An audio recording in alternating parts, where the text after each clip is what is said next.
Welcome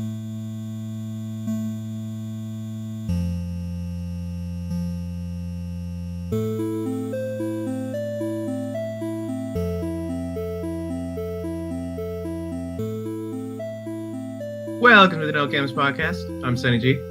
I'm Akash. I'm Jason.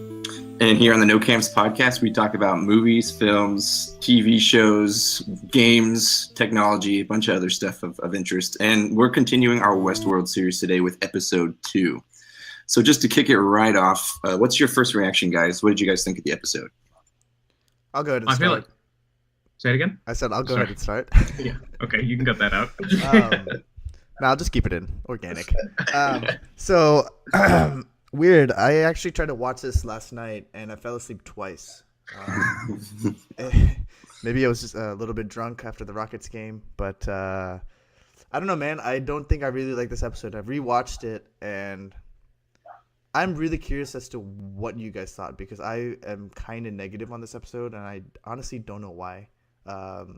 So let's jump into your thoughts, and I can maybe rehash or kind of give some alternating points.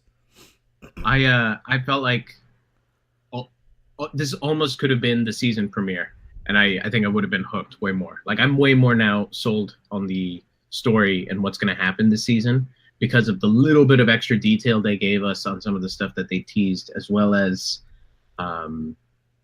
just continuing to build up, but actually move the story forward rather than just tease us with random information. Well, which parts stuck out to you this episode? Well, definitely I'll talk about it more when we get to it, but the scene between Lawrence and William, and the following scene where William is talking to Gus from Breaking Bad. Yeah. Actually, that was I my felt favorite like scene in the episode. Yeah, I felt like that storyline was doing something, or is teasing at something much greater. And but that also ties into some of the I guess story points that they brought up with Logan, and I forget the host's name, but the blonde one, that Angela. We see at the park.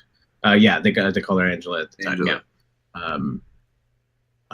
And how that ties into what we are later seeing about William and his interactions with his dad, and then William and his journey, and why it's so important for him to not just leave the park, but leave it the way that he wants to leave it. Because they're teasing at this much bigger involvement with Delos, and I really I think where that storyline is going. Yeah. But the rest of it was kind of I thought it was just interesting. It was just an interesting show. I can't really say if I liked it or disliked it. It just was interesting. I think that it was really cool that they brought back William and Logan. Just to, I don't know, just kind of adds that third layer, I guess, to the show, or just adds that depth that, where we saw William, there's more to the William, coming in, and now we get to see more of who William was when he leaves to become the Man in Black. I thought that was really interesting. And honestly, I was just kind of like you, Akash, was a little bit bored in a weird way, but then I saw the scene that we'll get to with Logan and Angela, and that just kind of floored me again. That kind of gave me that fun, exciting feel of what the park was and what it means to guess, what it means to go to Westworld. So I thought that was really, really great. But overall, I thought it was just really interesting. It kind of moved the plot, and like you guys, I'm excited to see where this Delos side goes, because I don't think there's a whole lot more. That's the only other storyline you can introduce is just the Delos storyline and kind of what happens with that business. So, they're making it a very rounded story overall. So I think that's interesting enough. But I guess we'll get right into it. So the opening scene, we see Arnold speaking to Dolores in the real world. Dolores is admiring the world around her and all the lights. And Arnold says that she's not ready to meet with the investors. We find out that this is right before an investors meeting where we briefly see Ford. And Arnold then takes Dolores to his home, where he says that he has to have a place where his two worlds are in reach of one another, using his quotes. And then Arnold tells Dolores that she reminds him a lot of Charlie, and that they both see the beauty of the world so clearly, and that humans may not be the ones who deserve it. And that was our opening scene. So what did you guys think of that, that? Because we get into the credits right after that. So what did you think of that as a teaser? It's interesting that Arnold's house is seems to be in the middle of Central Park or something. Yeah. It looks like a train station, or the electrical circuit breaker for the underground trains or something. It doesn't look like a real house. Yeah, it was interesting because the park, if he was right next to the park looked like it was the Grand Canyon. So I guess that is just like part of the construction of the park. That just got me like weirdly confused. But her phrase just kept annoying me. The thing about the stars scattered across. Full of splendor. yeah. That over and over, and I was like, shut up. No, she's saying that the scars are scattered across the sea or the water. You know what's funny is she's like admiring that, and Arnold says he's like looking at the real world, and he goes, after a while, it doesn't look anything at all. Yeah. Mm-hmm. Which I thought was kind of cool because that's how they programmed the hosts, right? Yep. Anytime they would see, we don't see anything at all. So that was actually really cool. I didn't notice that. Yeah, but it doesn't look like anything to me, right? Or it Yeah. doesn't look like anything at all. Yeah, that's interesting. So that was like a sweet, and I'm hoping that's what this season does, is provides those sweet little nods to things like that. I thought that was kind of cool. And then Dolores ended the scene by saying, "A strange new light is just as scary as the dark." And I think that's going to play in. I mean, that's going to be part of her arc. These little scenes with her and Arnold, because the first episode opened with her and Arnold too. So I think if that's like a recurring theme, I think we're going to unfold a little bit about her pathos, just through these little comments between her and Arnold. All right, so the scene after the credits, we see one of the stranded investors who survived the attack stumble into this lab of people who are just completely clueless of what's going on. Dolores and her crew just bust right in, and she tells the investor that she remembers the real world. And that's when we get cut to a scene with Logan sitting in this real world in this really trendy club or bar, what it looks like. And we see William, and they kind of have like a little back and forth, and William leaves before this Argos initiative meeting. And that's when we see Angela and another familiar host just coming in and start speaking to Logan. They say that they're going to give Logan a private demonstration. So they go into this room, into this party, and Logan initially is upset because he's angry that this isn't a private demonstration. And they tell him to try to pick out the one who's a host. And he's walks through the party and then suddenly has the realization that, oh shit, everybody's a host. And he's just completely floored by this technology.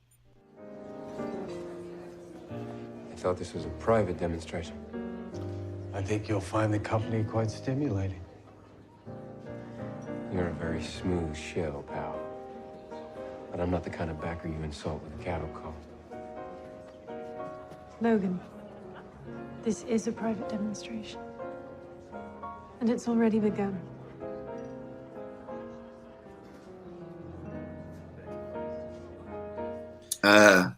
What'd you guys think of that? Again, that was my favorite scene. The whole scene where he's trying to figure it out. What'd you think? Looking back on it, I loved how they played that.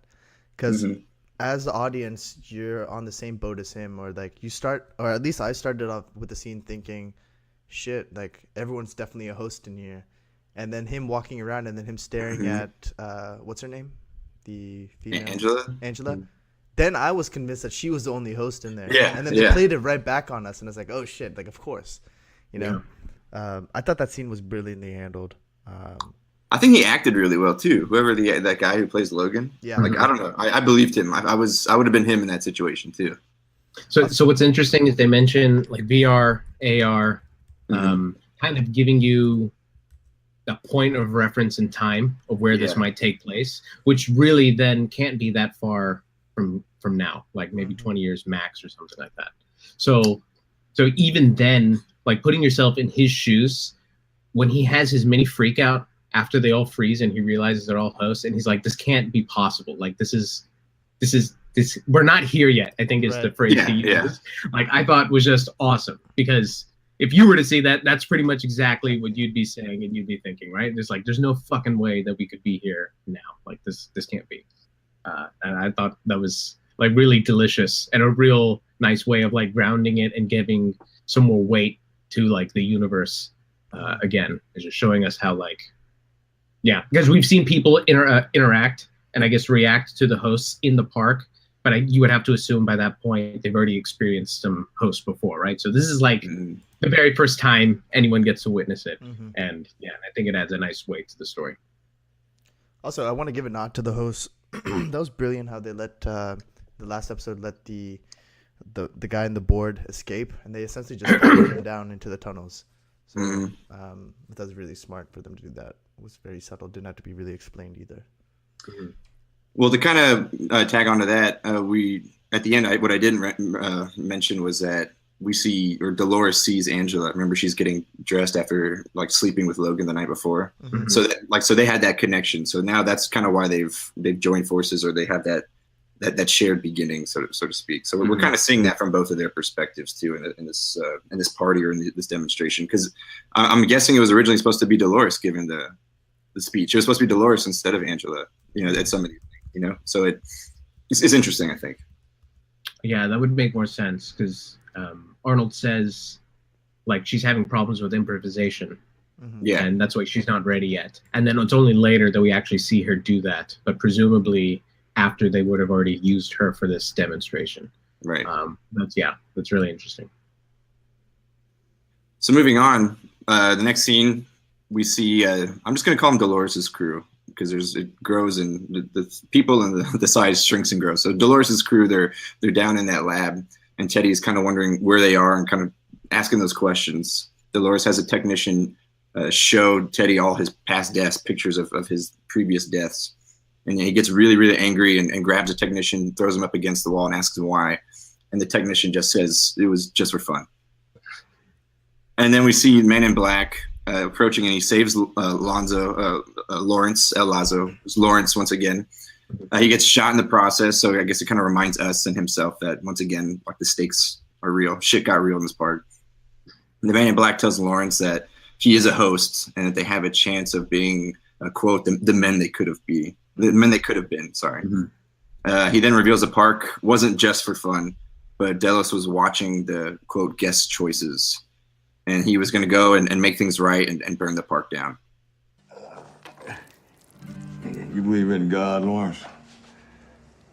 Did Ford saddle you with that particular affliction? I ain't given the matter much thought, one way or the other. Well, if you did, you'd believe that everything you do is being watched by some all-seeing eye. Every choice, every little indiscretion. And when you die, all your sins are tallied up. Judgment is rendered. And my immortal soul gets cast down into some dark place. Always sounded like bullshit to me. Yeah, and in the real world, you'd probably be right. Just some fairy tale to convince people to behave, pay their taxes, not take a machete to their neighbors. That's why your world exists. They wanted a place hidden from God. A place they could sin in peace. But we were watching them. We were tallying up all their sins, all their choices. Of course, judgment wasn't the point. We had something else in mind entirely. Sonny, you said this was your favorite scene? Yeah. Yeah. Why so? So he says a lot of things, I feel like, when they're sitting at the table in the bar that are really coded. I didn't write any of them down, so now it's going to be awkward to talk about. But, one of the things he talks about is, like, the story of how people think, like, you just get your sins all counted up and then you get judged, right? And then he mentions... He says he built this place, so people thought it was a place they could run away and hide from their sins. Or run away and hide from God while they sin. Hide from God while they sin, right? Yeah. So that it wouldn't be tallied up, like, at come judgment. And then mentions how they were recording everything, but not for judgment, which it's not really a hint in what direction, but it's also a non-hint in, like, what not direction they're going in, right? So again, just that much more interested in exactly what they want with all of that information. And as we see young William become slightly more, like, egomaniacal and, like, become the Man in Black, like, I'm wondering how we're going to see this plan, like, really say something about his character, whether it's completely diabolical and he's, like, super fucked up, or, I don't know, something more tame than that. At this point, I started thinking not only of the premiere when remember we were talking about the DNA, putting like code into DNA that gets experiences into the DNA. So that kind of bridges that gap. So we see why there was that secret Delos lab. But it also made me start thinking that, I already mentioned before, like, I think Maeve and Dolores are being set up to be adversaries. And I was wondering, so who's the Man in Blacks? who's his adversary, and I thought maybe it's Robert, like from the grave. But I'm starting to wonder if it's going to be set up where it's going to be him from the past, and we're going to see him make all the wrong decisions to becoming the Man in Black, and then at the same time we're going to see the Man in Black like slowly redeem himself, like try to fix all his problems. So I think that'd be a really interesting way of taking the story of seeing the same man, 2 different timelines in reverse. So I'm hoping that's what it is, and it kind of feels like that's what it is. Because we'll see kind of later in the episode. Interesting. Yeah, very interesting thought. All right, so I guess moving on. Next thing we know, we see Dolores back down in the lab torturing some guard. The guard tells Dolores that Delos has 800 men in the park. So Dolores is going to have to find more men. So she wakes up a technician, or she gets a technician, to wake up that host, that bandit-looking host. And then she turns and tells the guard that she knows the real purpose of this place. So kind of tying back into what the Man in Black just said, she says that she reveals she knows she was there. It frustrates me a little bit that there's so much mystery and vagueness about her breadth of knowledge on all of this. And all of these people it seems like Teddy's blindly following her at this point. Yeah. He's slowly getting more and more information, but like, I just don't understand the blind obedience to Dolores from the other hosts. There's something that we haven't been shown yet or been explained to yet, which is really bothering me. And to me, her character is just it's so different from what I'm used to. It's like almost unlikable for me because the change is so drastic. Yeah, I agree. Because we saw the arc of Maeve become this like superpower that she is. Right. So we saw what she went through. She died 1,000 times, or whatever she said in the last episode, to get here. But with Dolores, we saw her make like that equal power jump, but we didn't see that middle journey. Yeah. We saw her past, but we didn't see what clicked. And because I was still hoping that they'd address those moments before she shot Ford in the last episode. We don't know what happened. That's when she's awake now. So what happened in the moments leading up to that? Yeah, I mean, I'll address another scene because I don't want to make this whole podcast or my comments like shit on Dolores the whole time. But there was another scene later on when she confronts a number of hosts and they're not cooperative, and you see like the rage on her face as she's having her followers execute certain orders. Like it wasn't believable to me at all. There's like, I mean, we can get into that scene just in general, like excluding Dolores' behavior, but some of that stuff, when I see her acting that way, there's a disconnect for me, and I immediately am pulled out of the show, and I'm like questioning the characters and the scene itself.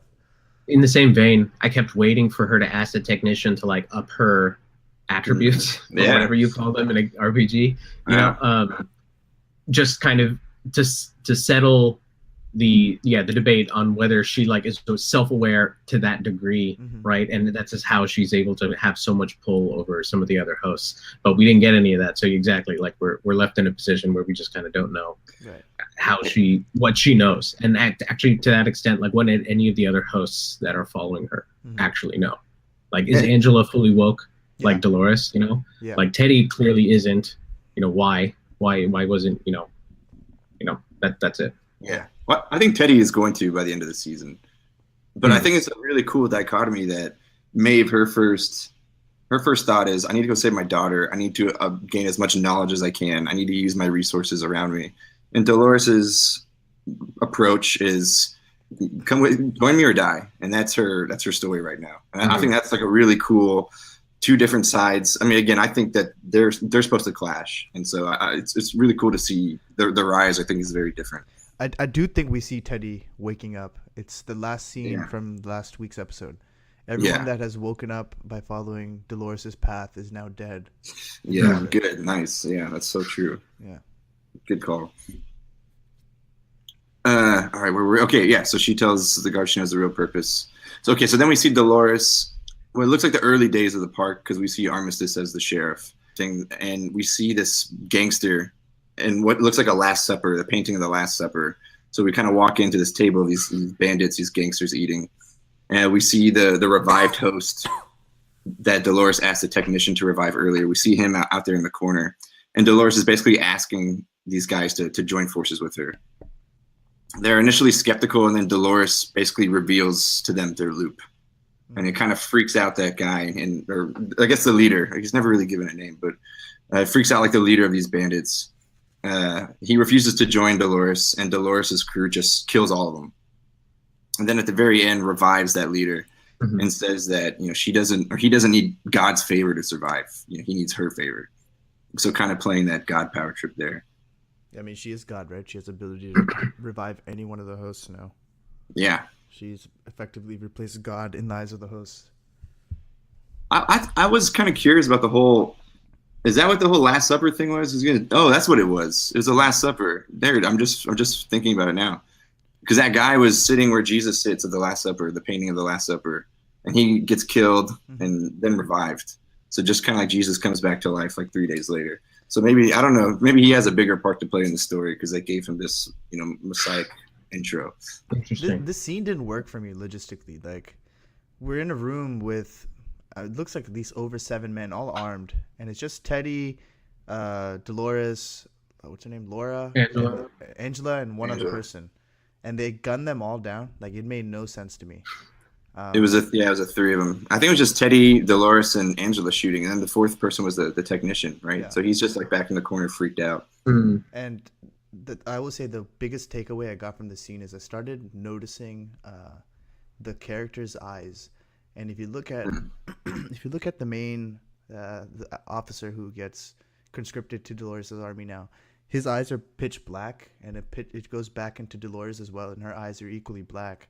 Yeah. But if you see the show, it starts off and her eyes are like crystal clear blue. So there's something that I might have missed as the season progressed last year to what it is now. But like there's a darkness in all of their eyes now that you see within the host. Like if you go to the screen grabs that we have, go to the first scene and you look at Dolores' eyes, it's like blue. And now it's just like black, like almost like solid black. It looks really creepy. Yeah, I noticed on the other guy in that scene. After Dolores like told him his loop and told him what he was gonna do and his whole story, and then he looked at her. I wonder if that's like a subtle signal that the creators are like, there's a different like mode. They're in a different mode. They're in survival mode. They're in I don't know. And we might have skipped over this, but there was also a scene earlier with Maeve, and if you look at her eyes, they're not the same. They look different. Yeah. Yeah, did I roll over that? Oh, I did. Sorry. Yeah. Yeah, that's right. But that was a really short scene. It was random as fuck for me. Yeah. They just wanted them to interact for a couple seconds. Like, it seems so inorganic. I think again, it's just building to them being adversaries in this season. Yeah, but it's just like, oh, we forgot about Maeve. Let's do a quick scene with her. They seemed either edited poorly or like put into the storyboard at like a really awkward time. It seemed like an afterthought. Yeah. Because they'll be like, all right, well, why they need to hate each other? We haven't established that in any way, shape, or form. So they put the scene, because then Maeve is basically like, oh, so yours is the only way. Like your way of freedom is the only way. So they had that little contentious moment. So I guess you are right. It didn't feel natural, but I still thought it was good for the story. Sure. It's super interesting that Maeve's approach to her freedom is like taking the freedom that she wants, which is just being with her kid. Yeah. And to a certain degree, Dolores wants the same type of freedom, just, it has to come at the cost of like how many people's lives, right? Like her freedom is through conquering, and Maeve's freedom is just through like isolation and just personal liberation for her situation, right? So I think maybe they're trying to set that up as like the one thematic conflict of like how you can liberate yourself either through conflict or just through maybe, I don't know, personal, like opting out. Yeah. Because Dolores seems to think they have to fight to be free, and Maeve feels like, I am free. I can just go find what I want now and take what I want. Yeah. And then call it a day. And probably like I'm half expecting, like, I don't expect this to happen because I suspect her storyline will be fraught with conflict. But in the event that she was able to find her daughter, and I guess like somehow wake her daughter up into like the loop that she was in when she was Maeve's daughter, she'd probably just live on a farm in Westworld and just live like that. Yeah. Well, I think it'd be cool if they just roll up and she finds her daughter, and her daughter doesn't remember anything, and kind of has to like start from scratch, and in a way feels that like maternal affection for like trying to guide her into consciousness. I think that'd be kind of like an adopted daughter, so to speak. That'd be also a different take, but really interesting. Yeah. All right, so moving on. Now we're at a party, a modern day party, and we see Dolores playing the piano, and this little girl approaches Dolores and tells her that she's pretty, and gets called back, and we find out that little girl's William's daughter. He starts to slowly approach Dolores, but Jim kind of intercepts him, and we find out this is actually Jim's retirement party, and that they're still in the process of investing in Westworld. And Jim kind of hints that he doesn't have a whole lot of time, kind of that he's sick. We see Dolores kind of a little ham-fisted. I was just like, oh, really? You're just going to do a couple cops here? Yeah. And that's that is like acting class, like pretending you're sick. Yeah. I don't have much time. Normal. Yeah. But we see Dolores kind of like veering away from the party on her own, staying by the pool, and she runs into like a really, really strung out Logan just sitting next to the pool on one of the chairs. And she doesn't remember Logan, and Logan kind of hints at the fact that, or asks if William sent her down here to entertain me. And he basically just says that all the people at this party are full of shit, and they're responsible for kind of their own demise, and kind of salutes him off. So to me, this scene was really cool because it kind of shows what's going on. Like at the end of their experience in the park, William was kind of the dominant figure, and now we've seen Logan just kind of spiral out of control. And I think that's kind of cool. And it's not only that. I mean, again, suggesting that William sent her to entertain him, just like that power play, it shows what he thinks of William at this point, or kind of the ego that William has.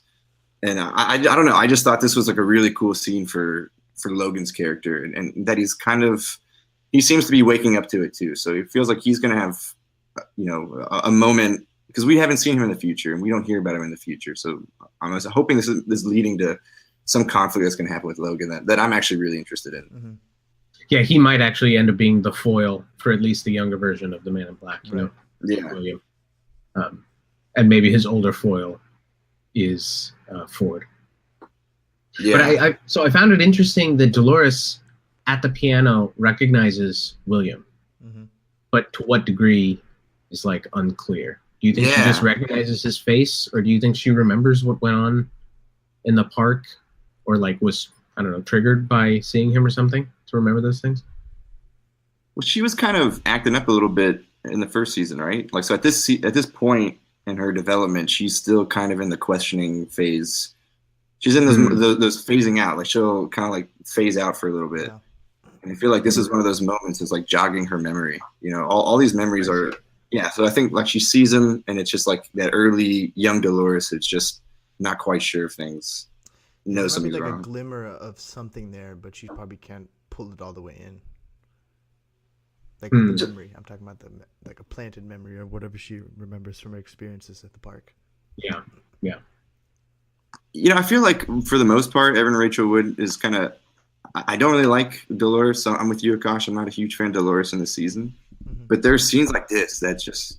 She's such a good actress. There's moments like she does feel robotic at this moment or at this party. You know what I mean? Like in a good way, not a bad way. Like in a very good way. Same with Angela, the other host. I think she does a really good job playing that tranquil voiced, neutral android, and I thought it showed really well in this scene, at least for me. All right, so moving on, we see the Man in Black and Lawrence approaching Pariah. And they meet the new Gus Fring. They meet the new El Lazo. Dude, that, like, I couldn't stop thinking about that the whole time. But anyways, the Man in Black says, or tries to convince El Lazo and his men to join, and says that if you join me, I'll give you treasure beyond your wildest dreams. El Lazo refuses and tells a weird story about elephants being staked down at the circus, which ultimately leads to him saying, no, we're not going to join you. The Man in Black then kind of takes him hostage, El Lazo hostage, and El Lazo turns and says, the game is not meant for you, William. Or, you must play the game alone. And all his men just commit suicide. at the same time. And then he tells William, or sorry, the Man in Black, same guy, but he tells the Man in Black that he'll see him in the valley beyond. And that's where Man in Black and Lawrence leave Pariah to where he says his greatest mistake. I can help with that. The real ending. The truth.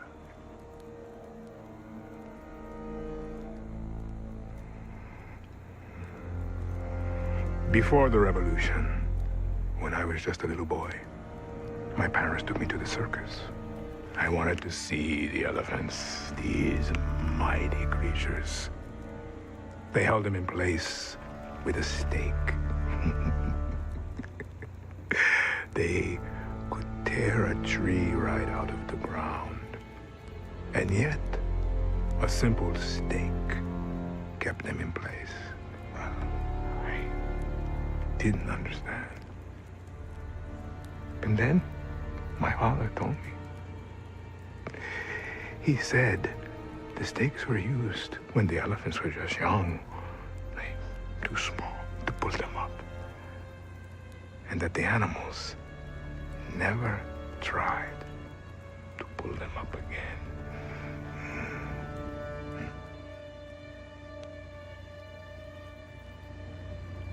I won't be going with you. My labors are done. I have seen all the truth that I can bear. But we can drink.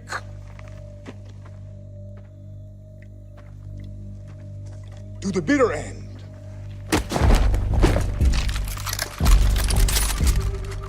You may have lost your nerve. I'll take your men either way. I tell them. Tell them to follow me. Now! This game was meant for you, William. But you must play it alone.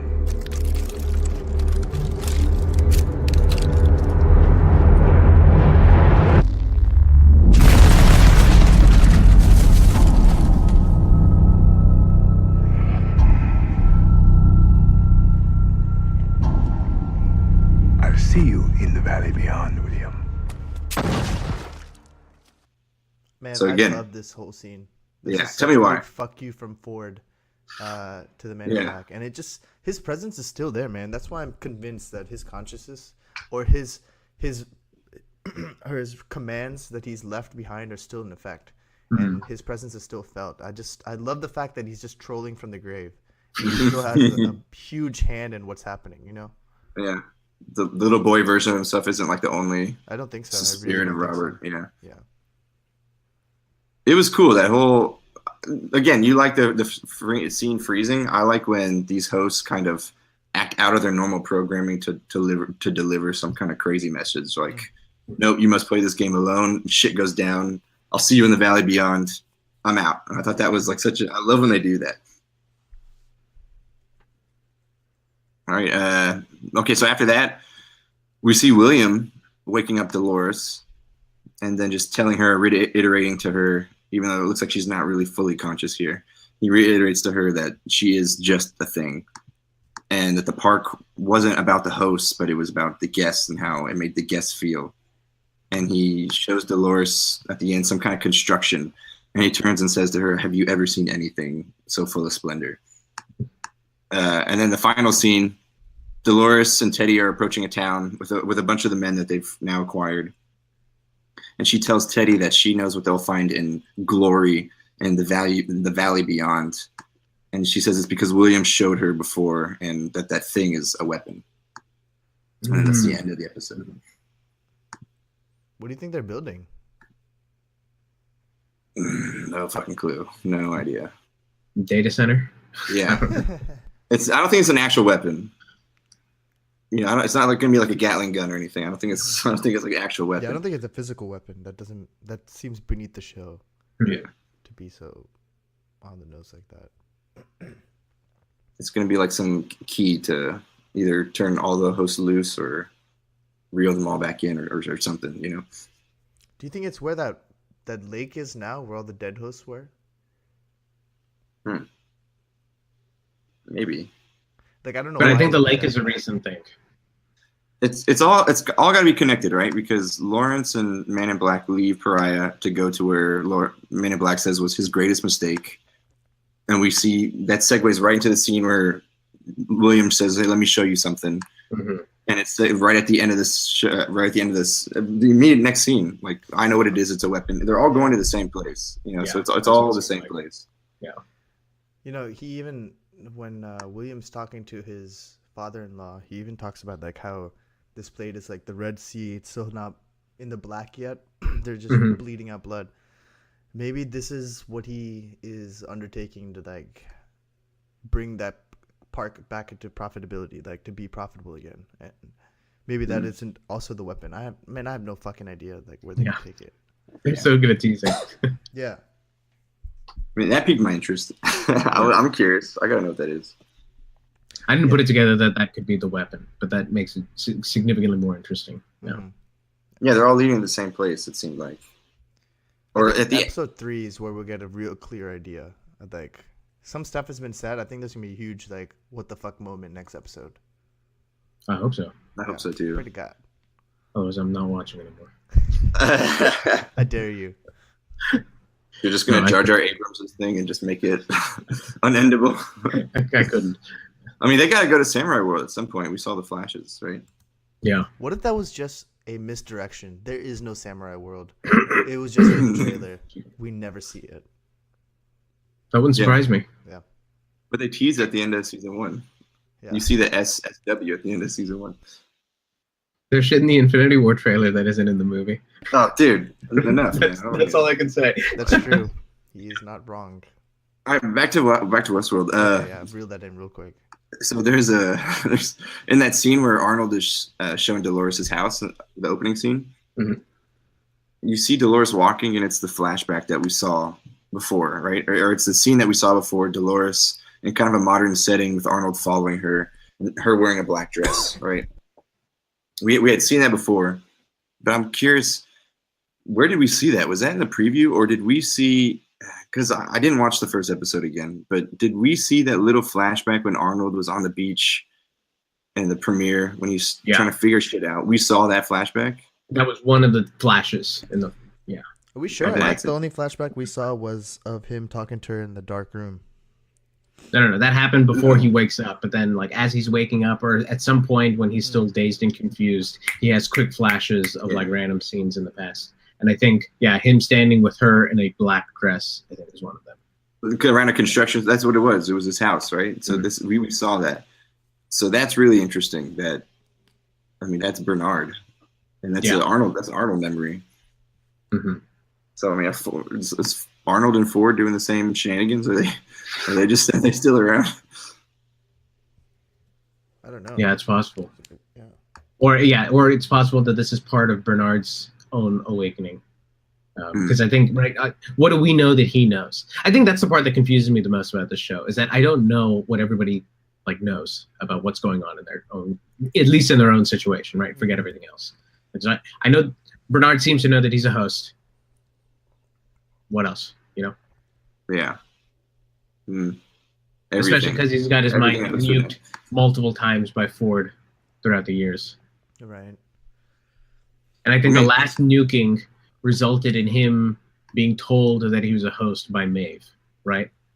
Yeah, I think that's like where it begins, like when he gets woken up again. Maybe the decision will come down to him, because like we talked about earlier, there's 2 paths to be awakened, and the story will see how Bernard chooses to be woke, right?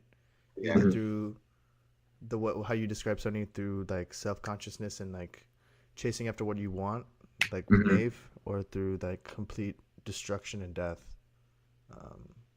like Dolores. Yeah. I also forgot to mention, do you remember when when Maeve looked at Teddy and said, "Do you feel free?" Mm-hmm. We didn't mention that. I think that's really going to be integral to Teddy's waking. Yeah, Teddy's the guy I think that's going to get manipulated against Dolores, probably, because it seems like he's more of he's still questioning stuff or doesn't know enough to really commit to one path, it feels like. Well, it seems like everyone's paths are becoming more clearly defined. You know, season 1 was like everything was happening to them. They were beginning to awake. And now all these like allegiances, we thought Dolores was good and now she's kind of turning into be bad. Maeve wasn't really good or bad. She was kind of ambivalent in the first season, but now we kind of see her becoming kind of good. I think Teddy's going to wake up and betray Dolores or, you know, turn his back on Dolores. And I don't know. I just still get the feeling too that Arnold and Ford, their intentions for the park were not the way that we assumed them to be. And I think Arnold wanted the park to be over and Ford wanted to unleash them on the world. And I think we're going to learn more about their intentions too, just throughout the season too. I think their intentions are going to be slightly different, or that story of how the park ended is going to play out a little different too. I just can't shake that feeling by everything that all these characters are like saying and doing, you know? Right. So they're just adding so much complexity to this. I don't know. I feel like by episode like 7 or 8, I don't know what the fuck I'm going to do. Like, I'm not really sure. I think these episodes will get more dense as we move along the season as well. There's going to be just a lot more that they're going to have to shove in, especially, you know, around episode 5 and 6. It's going to really hit the climax. Mm-hmm. And it's a show you have to pay attention to the dialogue too, because I feel like there's a lot of code. Yeah. You know, a lot of subtext. Yeah, now this whole eye thing, it's got my mind all twisted. I'm not focusing on the character's eyes the whole time and the body language. It's like they're still looking for the door, right? The door for Man in Black still has to find the door. You know, is this the door? It is kind of turning into Lost, isn't it? There's just too many. All right, but anyways, that was episode 2. Yeah. Excited for the next one, so hopefully we'll have the big what the fuck moment that I've been waiting for. Are you more excited for are you more excited for episode 3 than you were for episode 2? Yeah, or man, less? I feel like I'm more excited after we get together and talk about the episode rather than like leading up to the episode, which is really weird. Yeah. Because like for Game of Thrones specifically, like I'm pumped up all week just waiting for that episode. Yeah. But I think the show is just so subtle, and it's also like a test of your patience when you're watching the show. I'm definitely more excited each episode now for the next episode. Yeah. And we'll see if that can keep going. Yeah, ask me the same question next week. We'll see where I'm at. Well, I'm with you, man. I'm excited, but I'm more excited after we talk about it, you know? Mm-hmm. So I'm excited. I want to watch it right now, but come like Sunday, I'm going to be like, all right, I guess I'll watch it. Yeah. But we do have a podcast to do, so. Yeah. Like now, if episode 3 was available now, I'm going to go watch it right now. I got a lot of questions. Yeah. Hopefully that'll change. Yeah, hopefully. All right. Well, thanks for listening. Yeah. You can catch us at nocampspodcast.podbean.com, on Twitter at nocampspodcast. Catch me on Twitter at acashshow902 and Sunny at Sunny_Gunna. Yep. We'll catch you guys next week. Bye-bye. Peace. You gonna say bye, Jason? Or... Oh, yeah. Goodbye. Okay.